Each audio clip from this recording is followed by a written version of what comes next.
Hi guys and welcome to Crazy Pepper Revenge. This channel is all about crazy true stories, stuff that happens in real life when things get a little bit messy, people dealing with drama, cheating, lies, breakups, and even revenge. Some stories are wild, some are emotional, but all of them will keep you watching. If you like real talk and real situations, you're in the right place. Don't forget to hit that subscribe button and stick around. This is Crazy Pepper Revenge, where the stories get spicy. This is all that's left of our marriage.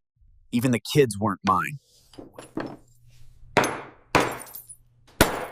I always thought life-changing revelations would come with dramatic confrontations or explosive fights, but mine started with something tiny, a piece of foil on our bathroom floor. It was Wednesday morning, lights off, just a shaft of sunlight across the tiles.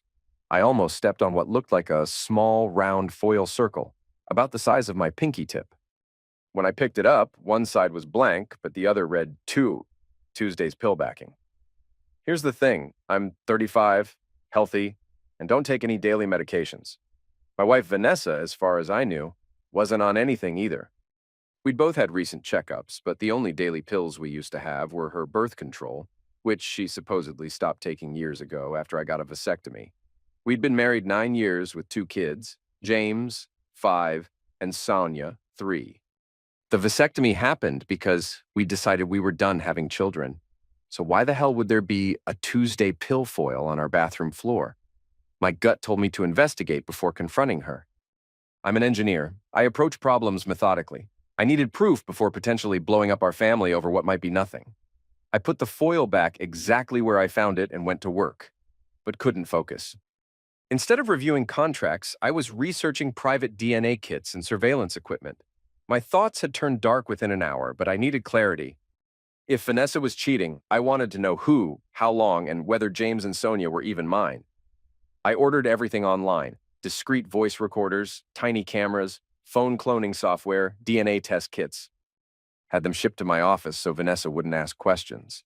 I felt sick doing it, but convinced myself it was necessary. Those few days waiting for delivery were torture. I watched Vanessa constantly, but she seemed completely normal. No changes to her routine, no suspicious behavior. Our bed life was the same, once or twice a week, usually before the kids woke up. She didn't rush to shower afterward or wear different perfume. If she was cheating, she was damn good at hiding it. Friday afternoon, I pretended to have a light schedule and went home early. Our au pair was feeding the kids, so I went upstairs and installed cameras in the bathroom, living room, and bedroom, the main spaces where evidence might appear. The bathroom was crucial for confirming if Vanessa was really taking birth control. That evening, after the kids went to bed, I swabbed their cheeks with the DNA kits, making it seem like I was just checking their mouths with a funny Q-tip. I swabbed myself too and mailed everything off. Results promised within 48 hours. While Vanessa showered, I snuck out to her car and planted a voice recorder under the seat. I also cloned her phone, downloading texts and emails. To my surprise, there was nothing incriminating in her digital footprint. Either I was wrong or she was more careful than I'd imagined. The weekend felt almost normal. Chores, park with the kids, routine closeness that felt more like a chore than love. I kept up appearances while internally falling apart. Monday morning, Vanessa left for work, and I told her I'd be working from home. The moment she was gone, I checked the camera footage. The bathroom confirmed it. She was definitely taking a small white pill at the same time each day.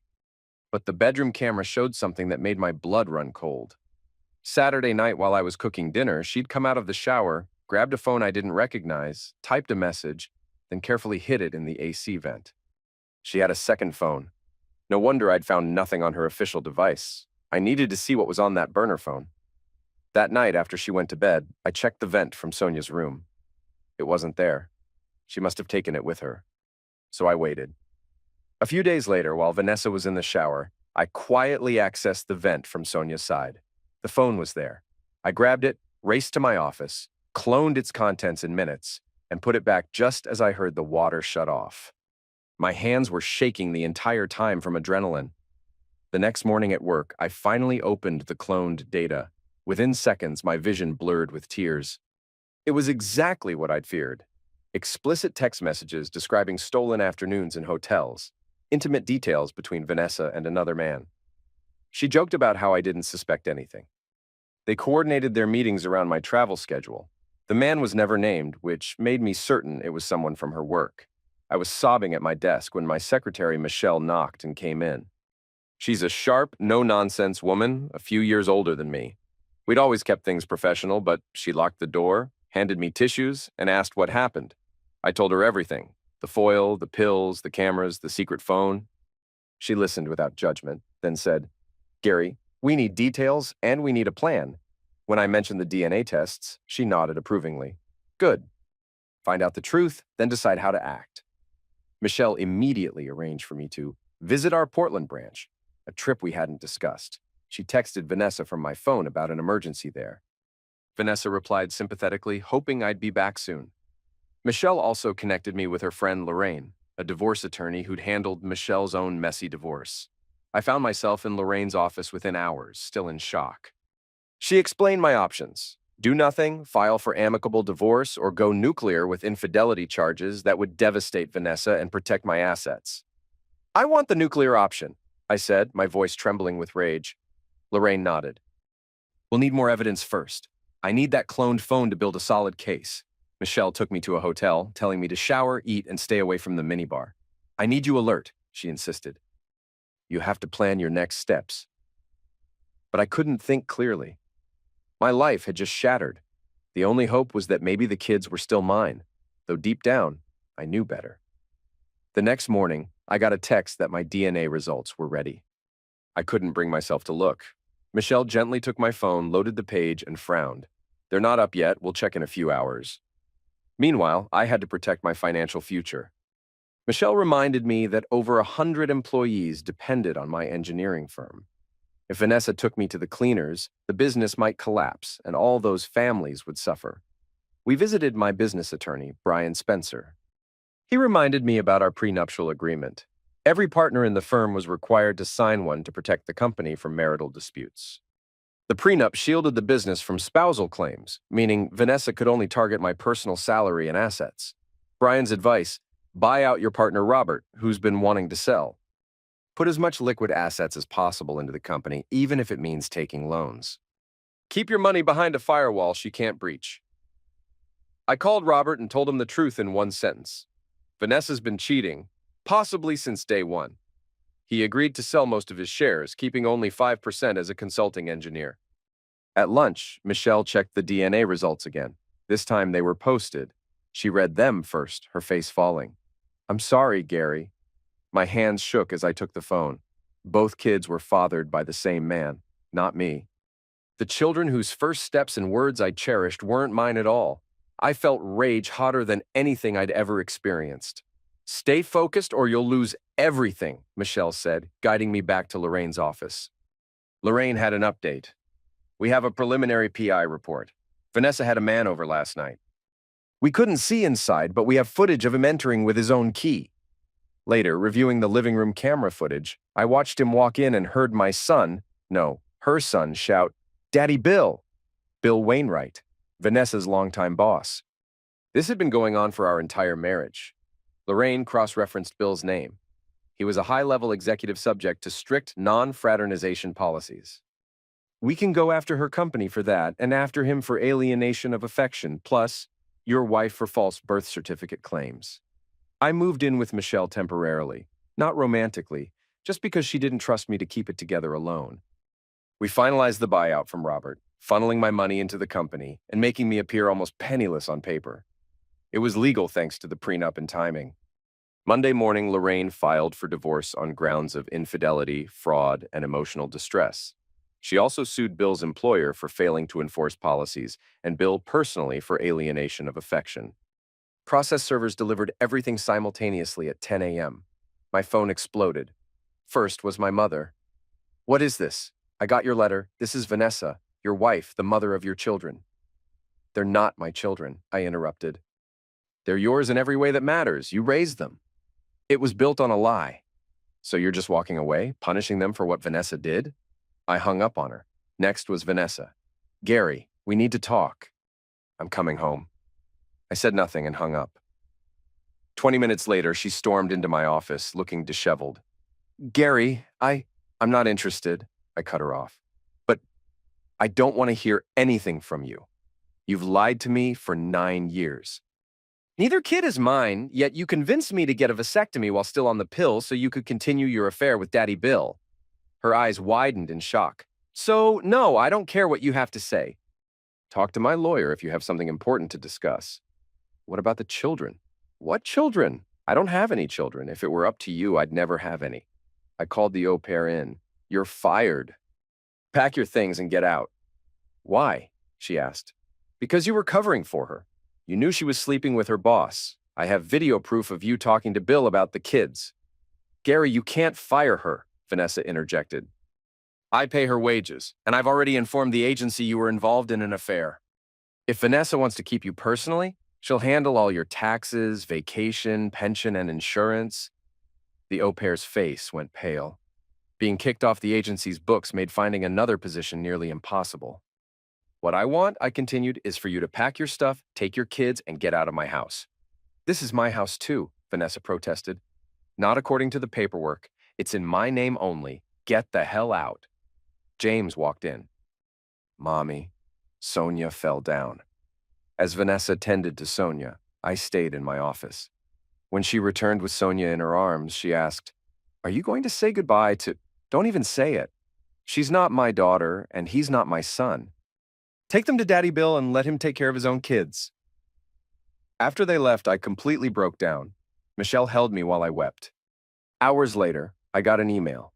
Vanessa had filed a restraining order claiming emotional damage, barring me from my own house. But Lorraine quickly got it overturned, pointing out I was the one who discovered the fraud. Vanessa moved in with her parents.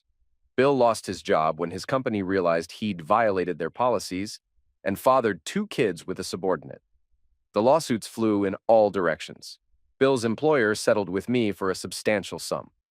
Bill personally paid for alienation of affection. I used the money to repay loans and sold the house, taking a loss, but desperate to escape that stage of betrayal. Weeks turned into a month. I refused to see James and Sonia despite Vanessa's pleas. Maybe it made me a coward, but every time I thought about them, I saw Bill's face. They'd forget me soon enough anyway. The day my divorce was finalized, I was at my desk reading the decree when Michelle called. Bill Wainwright is dead. His wife found him with Vanessa again and shot him. I stared at the phone, shocked. Bill would never raise the children he'd fathered behind my back. I felt no pity. Couldn't have happened to a nicer guy, I muttered. Michelle walked into my office with an envelope. The final settlement from Bill's share. I was now completely free of debt. Then Michelle closed the door and kissed me firmly, passionately. When she pulled back, my heart was pounding. For 9 years, I've taken care of you, she said softly. You're the most decent man I've ever known, and you never crossed a line with me, even at your lowest. I've waited for you a long time, Gary. I want to show you not every woman lies, and not every relationship ends in heartbreak. I realized I'd been blind to someone who genuinely cared, too focused on my marriage to see it. I remembered my doctor saying vasectomy reversals had high success rates. Fatherhood wasn't off the table forever. How many kids do you think we should have? I asked. She grinned. At least 2. But let's see where this goes. My life had been flipped upside down, but somehow a new chapter was opening. I'd always ache for the children I once believed were mine, but I had the chance to rebuild with someone who'd proven herself loyal. Maybe heartbreak was the price of freedom, and maybe that was a fair trade. Hi guys and welcome to Crazy Pepper Revenge. This channel is all about crazy true stories, stuff that happens in real life when things get a little bit messy, people dealing with drama, cheating, lies, breakups, and even revenge. Some stories are wild, some are emotional, but all of them will keep you watching. If you like real talk and real situations, you're in the right place. Don't forget to hit that subscribe button and stick around. This is Crazy Pepper Revenge, where the stories get spicy. You didn't just cheat, you planned it together! All 3 of you! I couldn't sleep again. It was becoming ritual. Me staring at ceiling streaks from streetlights, mind churning. My wife Amy sprawled beside me, seemingly asleep, but something felt staged about how she turned away from me. We'd been married 25 years, but this past month everything shifted. She'd changed in bed. Our predictable routine was suddenly tossed aside for adventurous, aggressive moves. New positions we'd never discussed, touching me in ways she used to dismiss with disgust, moaning like she was auditioning for adult movie. You'd think I'd be thrilled, but the abruptness raised red flags. Where had she learned this? After 2 decades of vanilla, my suspicious mind offered one gut-wrenching possibility.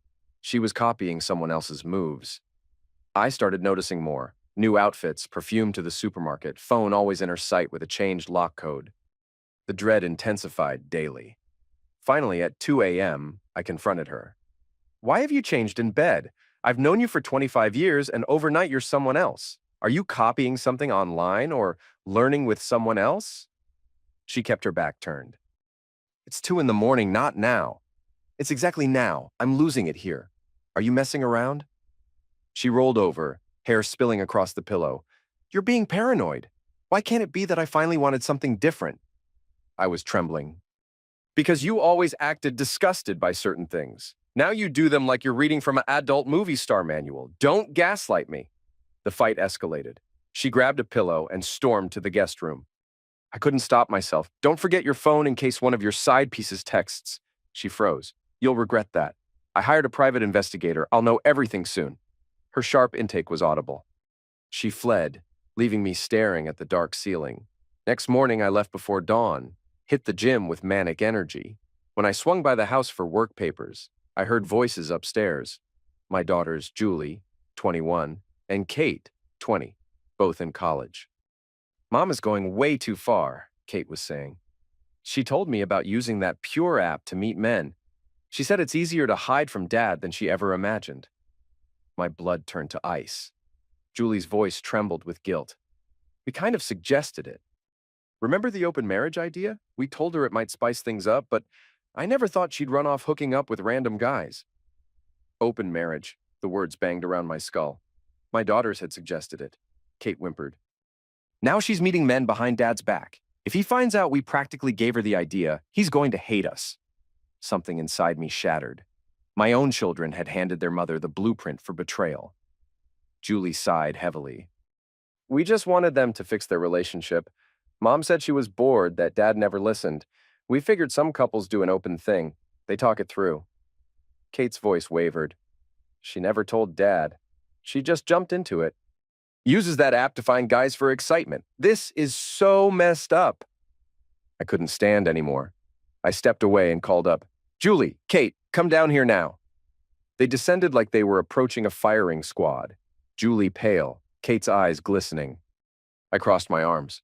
What the hell did I just hear? Kate blurted. Dad, it's not what you think. Don't downplay it. I heard you talking about telling your mother to go for an open marriage. You gave her a nudge toward that Pure app, right? Julie swallowed hard.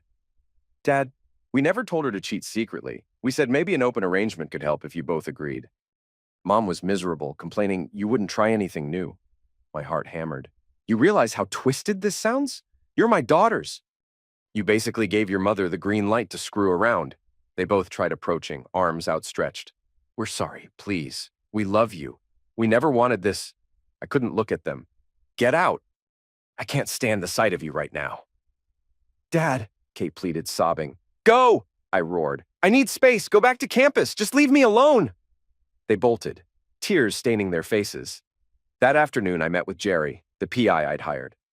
He had stacks of photos, phone logs, transcripts. My stomach clenched at the top photo. Amy in a tight dress I didn't recognize, entering a motel with some bald man. This is Derek, Jerry said.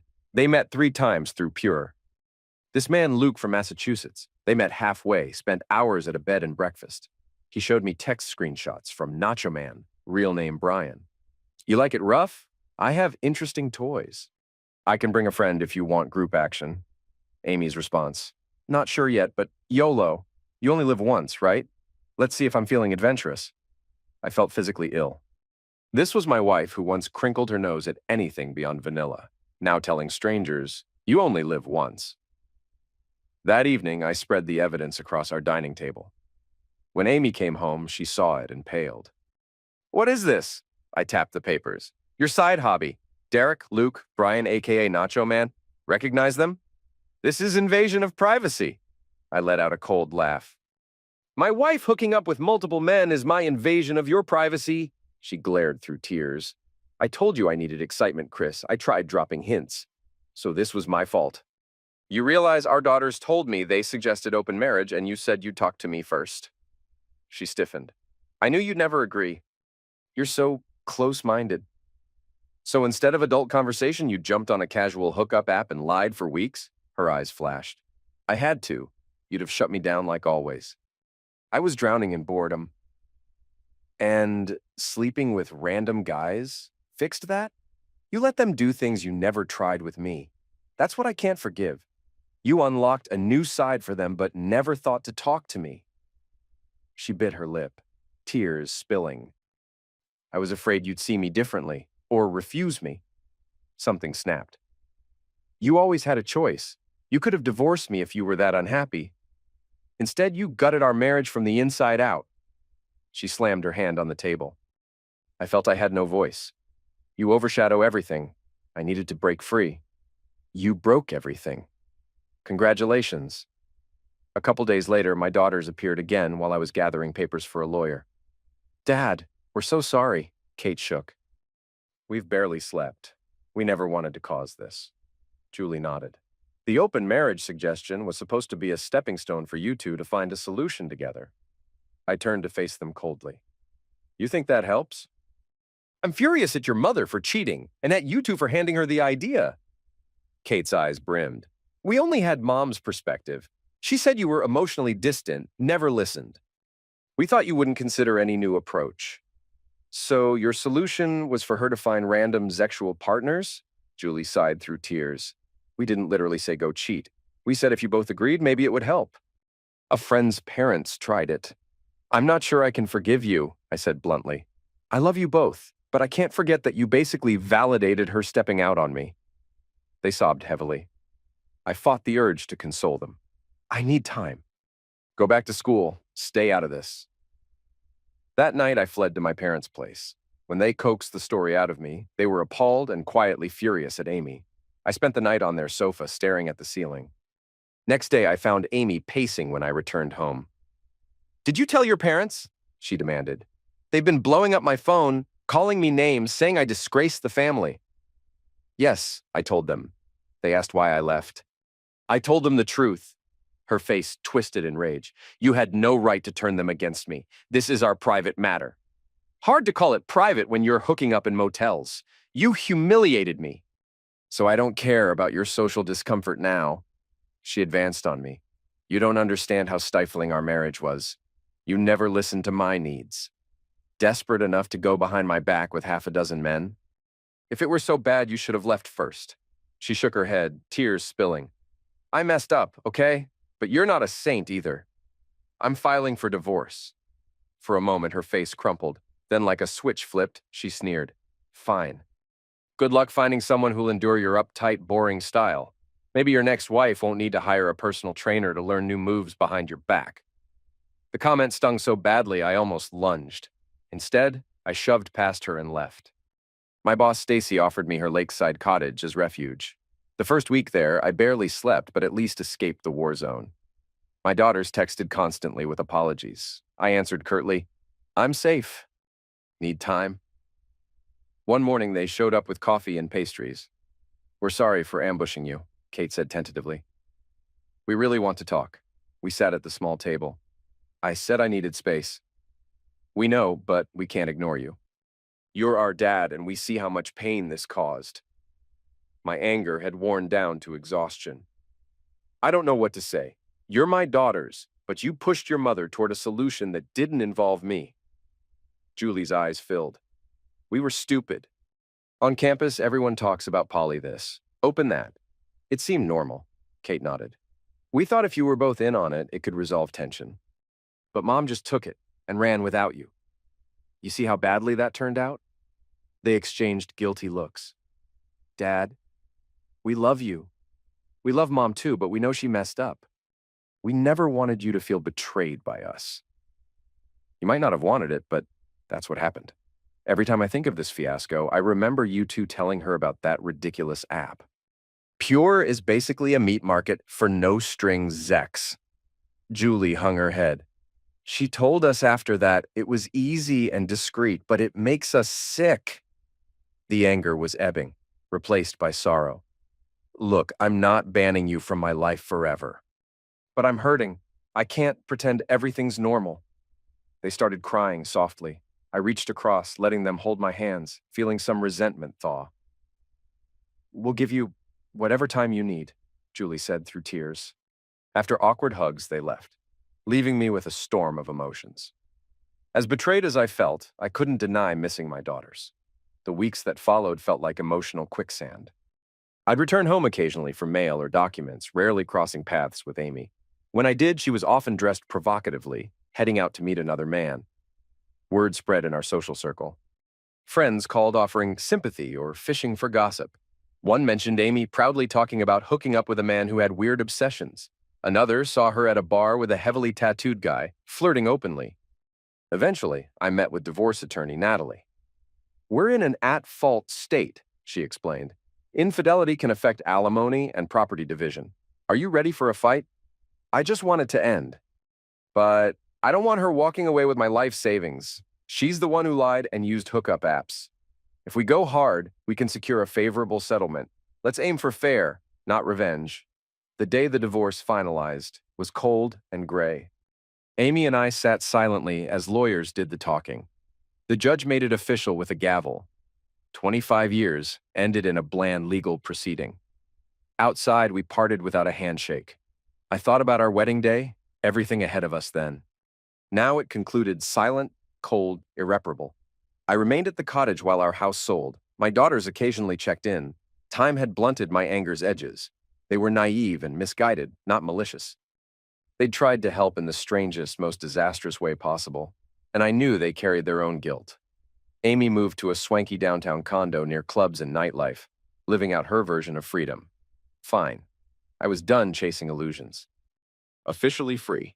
Hi guys and welcome to Crazy Pepper Revenge. This channel is all about crazy true stories, stuff that happens in real life when things get a little bit messy, people dealing with drama, cheating, lies, breakups, and even revenge. Some stories are wild, some are emotional, but all of them will keep you watching. If you like real talk and real situations, you're in the right place. Don't forget to hit that subscribe button and stick around. This is Crazy Pepper Revenge, where the stories get spicy.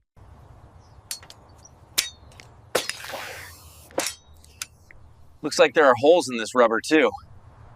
So I've been married to Megan for 14 years with 2 kids, Sarah, 12, and Todd, 10. We got married right out of high school. Until 3 months ago, I thought we had a strong marriage. But little things started making me uneasy. Started suspecting she was cheating with her coworker, Kirk Langford. Every time she went on business trips or conferences, she'd come back later than expected. I hesitated to confront her, fearing I'd appear paranoid. When she had a conference in Baltimore, I decided to surprise her. Drove 2 hours to the Marriott, told the hotel clerk I was Phil Jenkins, and got a key to room 214. Found Megan at a desk doing paperwork. She was surprised but happy to see me, suggested dinner and staying the night. We had Zex, she went to shower, and I felt relieved my suspicions were wrong. Until I found a pack of 6 contraceptives in her toiletry bag while looking for aspirin. I'd had a vasectomy years ago. We didn't need them. Used a safety pin to poke holes in every single one and put them back. Called my friend Freddie to give me a fake emergency call later. At dinner, I couldn't resist probing. Asked if she was happy with our marriage. She replied affirmatively. Mentioned having nice home. 2 great kids. Husband who loves her. I shared my occasional doubts about keeping her happy. Expressed feelings of being lucky to have such a fabulous wife. My cell phone rang as plates were being cleared. Explained Freddie had called about water pipe breaking at school, apologized that I really had to get back, canceling our planned night together. While boarding elevator, Kirk Langford got off and greeted Megan. Mentioned he'd stop by her room for supper, but got no answer. Extended his hand, introduced himself. That confirmed everything. It was challenging to shake hands and feign pleasant smile.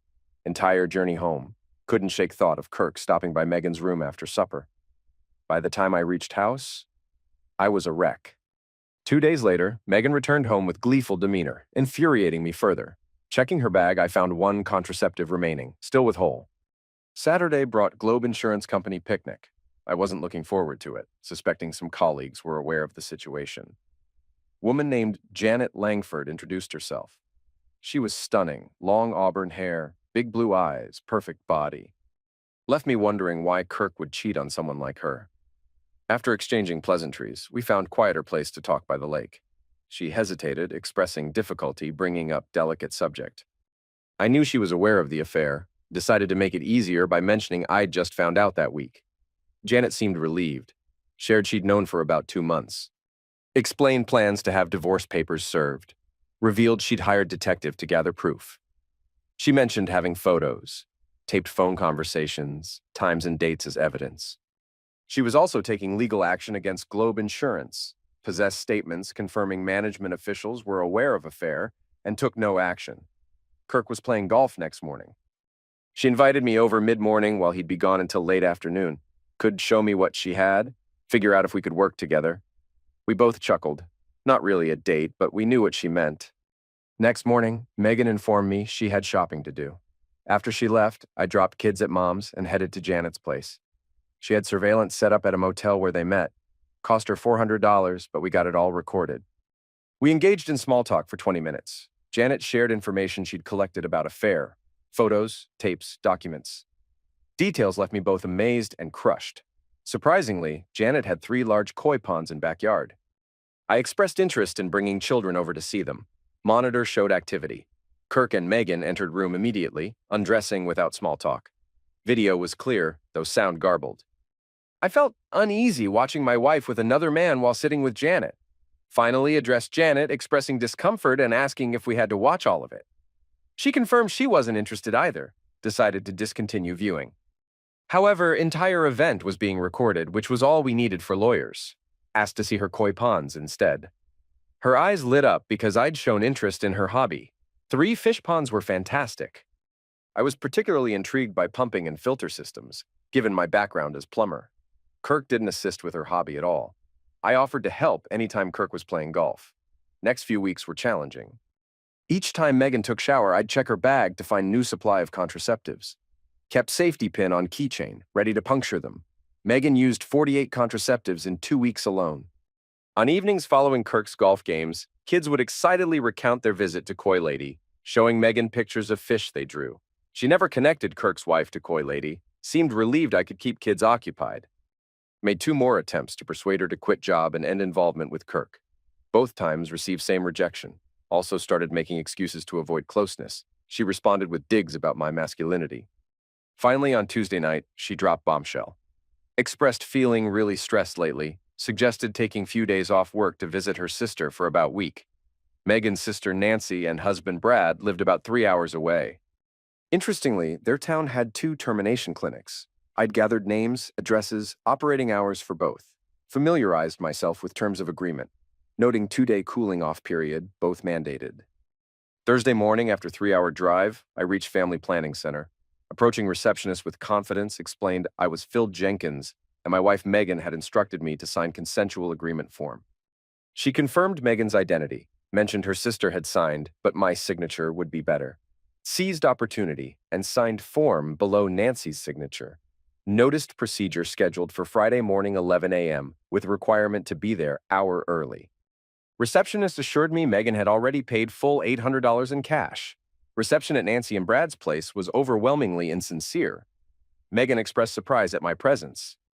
Responded by explaining Mom and Dad wanted to keep kids for a few days, so I took sick leave. Put them on the spot. Brad suggested taking day off next day, borrowing Buddy Jack's bass boat, spending day on lake to ensure we wouldn't be bothering ladies. I agreed initially. Early next morning, Jack was waiting with boat. Brad prepared lunch. As Brad asked if I was getting in truck, I informed him I'd decided not to go. After a couple well-placed swear words and physical threats, Jack and Brad took off. Went inside, poured coffee, turned off Nancy's cell phone. Called my dad, chatted for about 2 hours, ignoring constant call waiting tones. When Megan and Nancy got up, they had 2 hours to get to clinic. Said I wanted to spend day with them since I was leaving that night. They claimed they were shopping for lingerie and didn't want me around. Insisted on coming along anyway.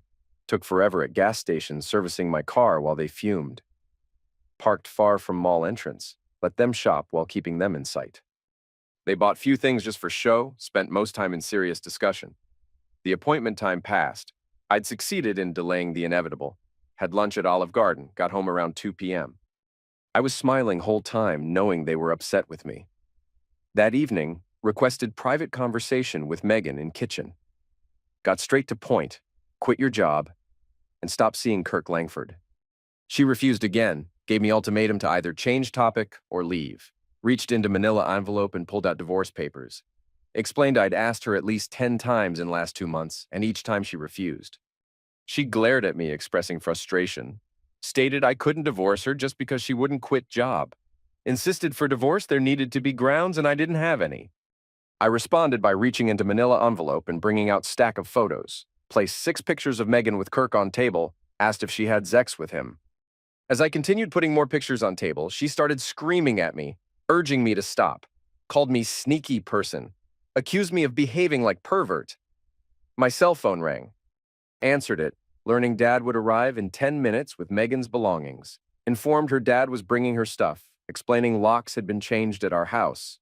Handed her title to her car, included half money from bank accounts. Outlined arrangements for visitation rights with kids. Added that I had DVD from May 10th visit she and Kirk made to Scandia Motel, which was 2 hours long. As I collected photos, clarified I hadn't taken any of these. Wasn't concerned about her activities, just didn't appreciate being deceived. Lastly, removed safety pin from keychain and slid it across table. Revealed I'd used it to poke holes in all her contraceptives for past 2 months. Mentioned she'd used 48 rubbers in last 2 weeks alone, and Kirk had been more fortunate than I ever dreamed. She responded with anger, calling me miserable weasel and deeming my actions most despicable thing she'd ever heard.